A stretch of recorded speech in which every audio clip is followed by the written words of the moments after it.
नूर मुकद्दम कत्ल केस की सीसीटीवी जो ट्रांसक्रिप्ट है अदालत में जमा करवाई गई है। इसमें दिल दहला देने वाले खौफनाक मनाजिर का जिक्र है। इब्तदाई तौर पर कहा जा रहा था कि जी नूर मुकद्दम ने सिर्फ 20 जुलाई को ज़ाहिर जाफ़र के घर से फ़रार की कोशिश की। तहम जो नई तफसीलात हैं वो ये जाहिर करती हैं कि नूर ने ऐसी एक कोशिश 19 जुलाई की रात को भी की थी जिसमें उन्हें नाकामी का सामना करना पड़ा था। नाज़रीन, अब मैं सीसीटीवी जो ट्रांसक्रिप्ट है इसकी तफसीलात आपके साथ शेयर करने जा रही हूँ। 19 जुलाई को घर में दाखिले के तकरीबन 4.5 घंटे बाद ज़ाहिर जाफ़र और नूर मुकद्दम को बड़े बैग लेकर घर के मेन गेट से बाहर निकलते देखा जा सकता था और घर के मेन गेट के बाहर जो खड़ी टैक्सी है उसमें सामान रखकर दोनों वापस घर में दाखिल होते नजर आते हैं। अब इसके थोड़ी देर बाद नूर मुकद्दम बाज़ाहिर इंतहाई घबराहट और खौफ की हालत में नंगे पाँव बाहर निकलती हैं और घर के गेट की तरफ भागती भी हैं, जहां मौजूद चौकीदार मरकजी गेट को बंद कर देता है और इसी दौरान मरकजी मुलजिम ज़ाहिर जाफ़र जल्दी में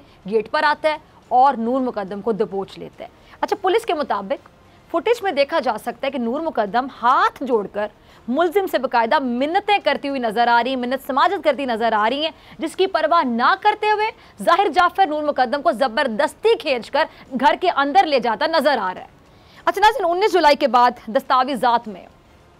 20 जुलाई की फुटेज का जिक्र किया गया जब शाम 7:12 पर नूर मुकद्दम को घर के पहले फ्लोर से छलांग लगाकर ग्राउंड फ्लोर की जो गैलरी है उसके साथ लगे जंगले पर गिरते देखा जा सकता है। उस वक्त नूर मुकद्दम के हाथ में मोबाइल फ़ोन भी मौजूद है और वो लड़खड़ाती हुई मेन गेट पर आती हैं। अच्छा, गेट पर मौजूद चौकीदार इफ्तिखार और एक शख्स जिसे घर का माली बयान किया गया है गेट बंद करते नजर आते हैं, गेट बंद कर देते हैं। अच्छा, इसके दौरान ही मरकजी मुलजिम ज़ाहिर जाफ़र को भी घर के पहले फ्लोर के टेरेस से छलांग लगाकर ग्राउंड फ्लोर पर आते देखा जा सकता है, जिसके बाद वो दौड़कर गेट से नूर मुकद्दम को पकड़ता है और नज़दीकी जो कैबिन में बंद कर देता है। ट्रांसक्रिप्ट के मुताबिक मुलजिम ज़ाहिर जाफ़र को कैबिन का दरवाज़ा खोलकर पहले मोबाइल फ़ोन छीनते हुए और फिर नूर मुकद्दम को ज़बरदस्ती कैबिन से निकाल कर घर के अंदर पिटते हुए भी देखा जा सकता है। इस पूरी सूरत हाल पर बात करने के लिए मेरे साथ मौजूद है सीनियर कानूनदान और वकील नूर मुकद्दम केस शाह कावर साहब। बहुत शुक्रिया शाह कावर साहब आपका वक्त देने के लिए। शाह कावर साहब, नूर मुकद्दम कत्ल केस में जो सीसीटीवी की वीडियो है ये कितनी अहम साबित होगी मुलजिम को सज़ा दिलवाने में, क्योंकि बहुत सी चीज़ें क्लियरली बताई जा रही हैं, ये भी देखा जा सकता है वो भी देखा जा सकता है। अदालत में किसी भी वाक़े की जो वीडियोज़ हैं, खासतौर पर वीडियो बनाई जाती है, क्या बतौर सबूत पेश करना, इस बारे में कानून क्या कहता है? देखिए डॉक्टर साहब, बात यह है कि ये जो जिसका आपने जिक्र किया सीसीटीवी रिकॉर्डिंग का, ये बाकायदा शहादत का हिस्सा है और ये एडमिसिबल एविडेंस है। इसमें जो दिलचस्प अमर ये पूरी जो है ये 38 आवर्स की ये पूरी जो है ये एक सीसीटीवी रिकॉर्डिंग है जिसको करके जो कि क्योंकि उसमें कई घंटों तक कोई मूवमेंट नहीं है तो उसको जो है वो फिर बाकायदा उसका फॉरेंसिक टेस्ट करवाया गया। और दूसरी बात यह है कि जो मुलजिम है ज़ाहिर जाफ़र, उसका भी फोटोग्रामेटिक टेस्ट जो है वो भी करवाया गया जो कि मैच कर रहा है इस पूरी सीसीटीवी फुटेज और रिकॉर्डिंग से। तो ये बिल्कुल ये एक एडमिसिबल एविडेंस है जो उसके खिलाफ इस्तेमाल हो सकती है। दूसरी इसमें इम्पोर्टेंट बात ये है कि ये जो केस है ये तो वाक़याती शहादत का केस है और लेकिन उसमें ये एक तो सीसीटीवी रिकॉर्डिंग ऐसी है कि ये तो साइंटिफिक बुनियादों पर एक रिट्रीव की गई रिकॉर्डिंग है जो कि उन्हीं के वालिदैन ने या उनके घर में जो सीसीटीवी रिकॉर्डिंग थी उससे ये एक्सट्रैक्ट किया गया है। और इसके बारे में जितने भी कानूनी शहादत ऑर्डर के मुताबिक जितने कानूनी तकाजे सारे पूरे किए गए हैं। उसके भी अलावा जो सबसे इम्पोर्टेंट बात ये है कि मुलजिम जो है वो खुद अपने ही घर में अपने लिविंग रूम में इस वारदात के बाद जो है वहीं गिरफ्तार हुआ, उससे आला कत्ल भी बरामद हुआ। वहाँ पे मुतवफ़िया जो हैं नूर मुकद्दम, उनकी जो बॉडी जो कि सर भी तन से जुदा था और वहाँ से जितना ब्लड और जितनी भी फॉरेंसिक लेबॉर्ट्रीज के लिए जो शहादतें जो इकट्ठी की गई वो सारी वहीं से मिली हैं। और वो इतनी स्ट्रॉन्ग वाक़याती शहादत है कि जिसमें मुलजिम को सख्त से सख्त सज़ा जो है वो दी जा सकती है। और उसको जो फर्दर सब्सटेंशिएट कर रहा है वो एक तो सीसीटीवी रिकॉर्डिंग है और दूसरा कॉल डाटा है। उससे तमाम चीज़ें जितनी कड़ियाँ हैं जो कि मुल्ज़मान को और ख़ास तौर पे मरकज़ी मुलजिम को इस जुर्म से जोड़ती हैं वो बिल्कुल सारी चेन एक दूसरे से मिल रही है और प्रोसिक्यूशन का एक बड़ा अच्छा केस है और हमें उम्मीद है कि इसमें मुलजिम को सख्त से सख्त सजा दी जाएगी। ठीक है। अच्छा, ट्रांसक्रिप्ट के मुताबिक जो थेरेपी वर्क्स की टीम है वो घर के गेट से अंदर आती है और फिर बाद में ये जो टीम है ये एक ज़ख्मी को घर से बाहर गेट की तरफ ले जाते हुए नज़र आती है। वो जो ज़ख्मी था, क्या उसने मुल्जिम ज़ाहिर जाफ़र के खिलाफ बयान दिया है? क्या केस के गवाहान में वो भी शामिल है? देखिए, इसमें एक दिलचस्प अमर ये है, बल्कि खासा तशवीशनाक अमल है, वो ये है कि जैसे आपने देखा कि ट्रांसक्रिप्ट में सारी चीज़ें मौजूद हैं कि थेरेपी वर्कर्स जो थे वो पहले आए, उन्होंने पहले अंदर जाने की कोशिश की, फिर उन्होंने सीढ़ी के जरिए ऊपर चढ़े और उसमें जो सबसे पहला उनका जो अमजद है वो पहले अंदर गया, जिसको ज़ाहिर जाफ़र ने ज़ख्मी भी किया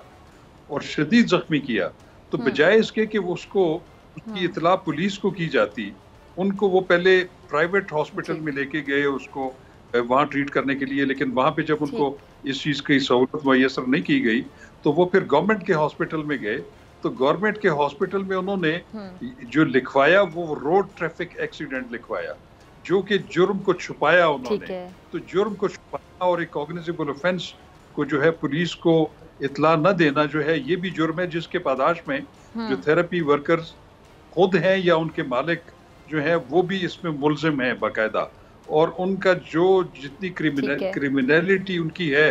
वो बिल्कुल वाजे है, वो सीसीटीवी रिकॉर्डिंग से भी जो है वो साबित शुदा है।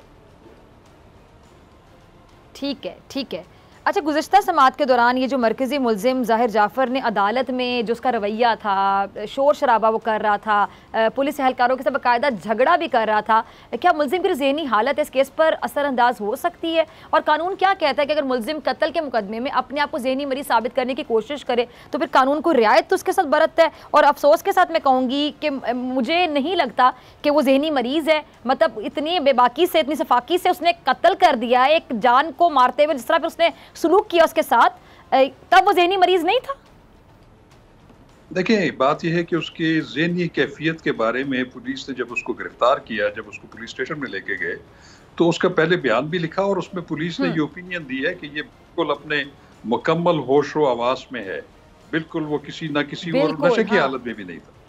और दूसरा ये है कि इस तरह की हरकतों से जो कि उन्होंने की और उसने जो है वो बड़ी गलत जुबान भी इस्तेमाल की अदालत के लिए, फिर अदालत को मजबूरन पुलिस को कहना पड़ा कि उसको लॉकअप में ले जाएं, और उसके बाद भी उसने मुजाहरा किया। और उसके पादाश में चूंकि उसने जो पुलिस मुलाजमीन थे या अफसरान थे उनके साथ हाथापाई भी की, तो उस पर उसकी पादाश में उसके खिलाफ एक FIR अलग जो है वो भी कार्य सरकार में मुदाखलत और ये हरकत करने की वो भी कट चुकी है। और उसमें भी ये FIR में लिखा हुआ है कि ये बड़ा चालाक है और ये चालाकी से ये सारी चीजें कर रहा था। जहां तक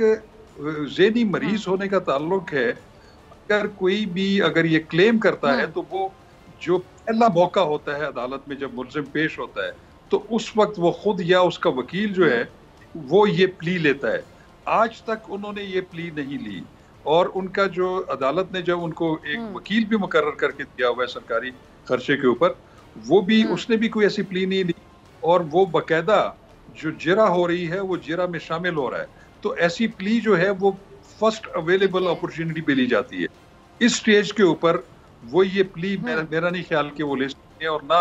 ऐसी प्ली उनको हेल्प करेगी, क्योंकि ट्रायल जो शुरू हो चुका है उसमें तकरीबन 9-10 इस्तगासा के गवाह जो है वो गुजारे जा चुके हैं, जिनमें क्रॉस एग्जामिनेशन बाकी मुल्ज़िमों ने भी और ज़ाहिर जाफ़र के जो वकील हैं उन्होंने भी कर दी है। तो मैं समझता हूँ कि ये बहुत जल्द अपने जो है ये ट्रायल अपना कंप्लीट हो जाएगा और ये अपने मंतकी अंजाम तक पहुंच जाएगा बहुत जल्द। अच्छा शाह खबर साहब, ये कब तक कंप्लीट हो जाएगा, कब तक इसका फैसला मुतवक्की है? क्योंकि पूरी कौम जुड़ी हुई है इस केस के साथ, बाकायदा तमाम लोग जो हैं वो चाहते हैं कि इसको जल्द अज जल्द सज़ा मिले, कैफरे किरदार तक पहुँचाया जाए। कब तक एक्सपेक्टेड है कि फैसला आ सकता है? देखिए इसमें यह है कि फ़र्द जुर्म आयद होने से 8 हफ्ते के अंदर अंदर इस्लामाबाद हाई कोर्ट ने जो है ये हुक्मनामा जारी किया कि डायरेक्शन दी हुई है कि आपने ट्रीट करना है। और फिर जब ये इस्मत ताहिर और ज़ाहिर जाकर जो थे उनके वालिद जो हैं उनकी जब जमानत की दरख्वास्त तजवीज़ थी सुप्रीम कोर्ट ऑफ पाकिस्तान में, तो उन्होंने भी उनके वकील के एतराज़ करने के बावजूद भी वो जो 8 हफ्ते की डायरेक्शन है उसको डिस्टर्ब नहीं किया और उसको उन्होंने कहा है कि बिल्कुल ये उस मुय्यना मुद्दत में ट्रायल कोर्ट जो है ये करेगी। हाँ, जहाँ पे बहुत जरूरी हो, जहाँ पे कानूनी तकाजे पूरे ना हो रहे हो 8 हफ्तों में, तो उसमें एक आधा हफ्ता जो है उसमें मजीद ताखीर हो सकती है, लेकिन इससे ज्यादा नहीं होगी। लोगों के ज़हन में जो सवाल है कि इतनी ज्यादा ताखीर क्यों हुई, मैं नहीं समझता कि इसमें कोई ताखीर है। जी। उसकी वजह यह है कि कानूनी तकाजे पूरे करने होते हैं। पहले इस्तग़ासा अपना केस प्रेजेंट करना होता है, शहादतें गुजारनी होती है, उसके बाद जो है मुल्ज़मान उनका भी ये हक है कि उनको सफाई का मौका दिया जाए। तो ये तमाम जो है प्रोसेस ये बहुत जल्द कंप्लीट हो जाए और इसमें गैर जरूरी ताखीर नहीं होगी।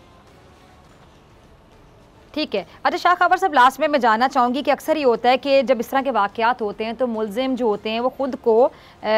जब वो चाहते हैं कि बचने के लिए या मुजरिम साबित होने से पहले, जब तक वो मुल्ज़िम है तो वो चाहते हैं कि वो पागल साबित करें ख़ुद को, जैसे ज़ाहिर जाफ़र है ड्रामे करता हुआ दिखाई दे रहा है। और सिर्फ पाकिस्तान में नहीं बल्कि अक्सर ये जो रेसिज्म की बुनियाद पर बाहर के ममालिक में भी वाक़यात पेश आते हैं तो अक्सर बाद में कह दिया जाता है कि ये शख्स तो ज़हनी मरीज़ था, इसको तो समझ नहीं आई, चाहे वो फायरिंग कर रहा है, चाहे वो लोगों को तशद्दुद का निशाना बना रहा है, हिरासा कर रहा है, तो उस टाइम पर उसको कह दिया जाता है ये तो ज़हनी मरीज़ है, ये हवास में नहीं था। तो ये कितना आसान है और कानून इस हवाले से क्या कहते हैं कि खुद को ज़हनी मरीज साबित कर देना? देखिए, किसी के कहने से या मशवरा देने से या किसी के सिर्फ ये मौक़िफ़ इख्तियार करने से कि वो ज़हनी मरीज़ है, अब ज़हनी मरीज़ के बारे में पूरा एक कानून मौजूद है, ज़ाब्ता फ़ौजदारी में भी है और उसके अलावा भी कवानीन मौजूद है। उसमें तो लॉ ये है कि या तो अदालत खुद ये अंदाज़ा लगाए कि वो